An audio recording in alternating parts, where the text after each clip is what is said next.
Les plus grands experts mondiaux de l'intelligence artificielle sont en train de tirer toutes les sonnettes d'alarme possibles.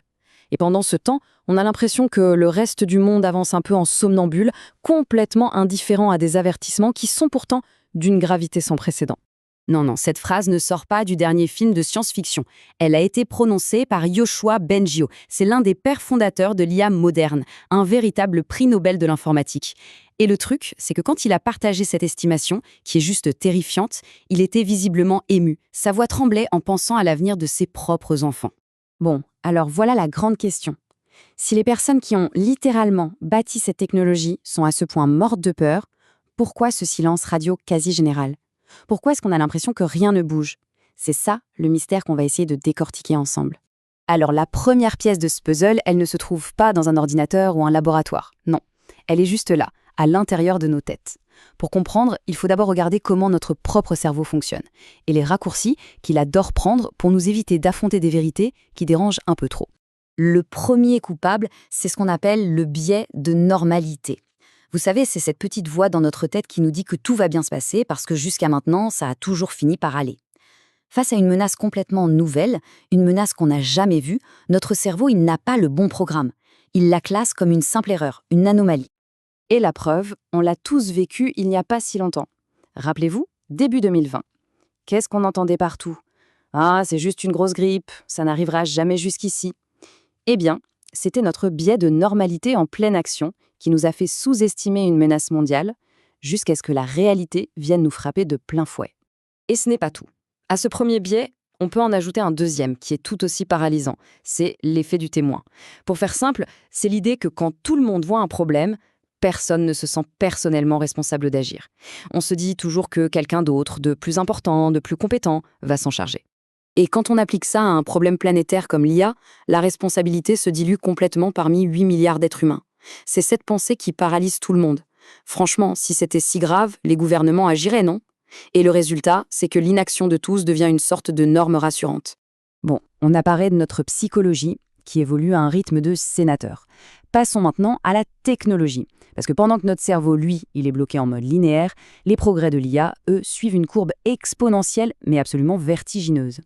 Ce graphique illustre ce décalage parfaitement. En 2 ans, votre téléphone, il gagne quoi ? 10% de performance ? À tout casser, on le sent à peine. Sur la même période, les capacités des meilleures IA n'ont pas fait plus 10%, elles ont été multipliées par 10, par 100. C'est plus du progrès, c'est une explosion. Cette chronologie, elle donne vraiment le tournis. Fin 2022, on était tous bluffés par GPT 3.5, on trouvait ça magique. Moins de 2 ans plus tard, on a Sora qui génère des vidéos qu'on ne peut plus distinguer du réel. Chaque nouvelle étape pulvérise ce qu'on croyait impossible quelques mois avant. La question, ce n'est plus si ça va continuer, mais à quelle vitesse ça va aller. Et souvenons-nous des petites limites techniques qui nous rassuraient il y a encore 1 an ou 2. Ah, l'IA ne saura jamais dessiner des mains correctes. C'est résolu. Le texte dans les images, c'est n'importe quoi. Résolu. La vidéo réaliste, c'est pour dans 10 ans. Résolu. Alors, les excuses qu'on se trouve aujourd'hui, elles vont tenir combien de temps ? Alors maintenant, on va faire un exercice un peu inconfortable. On va oser projeter cette courbe exponentielle jusqu'à sa conclusion logique. Et c'est là, je préviens, que ça devient vraiment dérangeant. Le point qui fait vraiment peur, c'est que le chemin vers notre obsolescence n'a pas besoin d'une armée de robots à la Terminator. Ça peut être bien plus subtil. Première étape, l'IA devient meilleure que nous dans la plupart des jobs. Deuxième étape, elle crée nos films, notre musique, nos infos. Troisième étape, elle devient l'outil de persuasion le plus puissant jamais créé. Et la conséquence de tout ça, c'est le sens même de l'existence humaine qui est remis en cause. Cette analogie, elle est un peu brutale, mais elle résume tout. On deviendrait les animaux de compagnie d'une intelligence largement supérieure.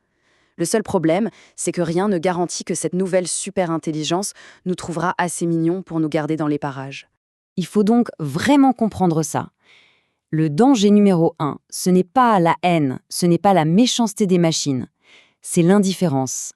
C'est simplement de devenir, pour cette intelligence, une distraction, un obstacle, ou pire, une ressource à optimiser pour atteindre des objectifs qui nous dépassent complètement. Ce qui nous amène au paradoxe le plus fou de toute cette histoire. Si le risque est si évident, pourquoi est-ce que les pompiers, c'est-à-dire ceux qui voient le feu mieux que personne, continuent à jeter de l'huile dessus et à appuyer sur l'accélérateur ? Eh bien, la réponse, elle tient dans un pari complètement dingue. Le patron du labo d'IA anthropique, Dario Amodei, le formule à peu près comme ça. D'accord, il y a peut-être une chance sur 4 que ça se termine en catastrophe totale. Mais il y a aussi 3 chances sur 4 que ça nous mène à une utopie. Et pour eux, ce pari, il vaut le coup d'être tenté pour toute l'humanité. On se retrouve donc dans une situation complètement schizophrène. En public, les labos jouent les prophètes de malheur, ils appellent à la régulation, à la prudence, mais en privé, la vraie motivation, c'est une course contre la montre, dictée par la peur. Si on ralentit, nos concurrents vont nous doubler, et qui sait s'ils seront aussi prudents que nous. C'est une course à l'armement, pure et simple, sans aucune ligne d'arrivée en vue. L'analogie avec le scandale Theranos est parfaite pour ça. On commence avec une vision noble, on fait face à des défis énormes, alors on commence à faire des petits compromis, on repousse les questions de sécurité à plus tard, juste pour garder les investisseurs à bord. Chaque étape semble rationnelle sur le moment, mais la somme de tous ces petits choix nous emmène dans un endroit où on n'aurait jamais voulu être. C'est la logique du « allez, juste un modèle de plus ». Et tout ça nous laisse avec une question finale, une question pour nous tous.